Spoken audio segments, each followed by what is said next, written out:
بہتر ہے کہ امام رکوع میں سجدہ تلاوت کی نیت نہ کرے، چنانچہ اگرچہ نیت کرنے سے رکوع کے ساتھ سجدہ تلاوت تو ادا ہو جاتا ہے، فقہا لکھتے ہیں، تاہم امام کے لیے بہتر یہی ہے کہ وہ رکوع کے ساتھ سجدہ تلاوت کی نیت کو نہ کرے، بلکہ یا تو مستقل سجدہ کرے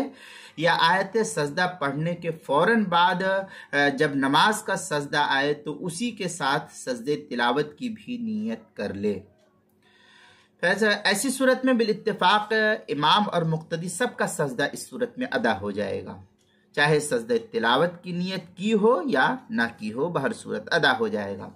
فتاوی شامیہ میں ہے وَالظَّاهِرُ أَنَّ الْمَقْصُودِ بِهَذَا الْإِسْتِدْرَاكِ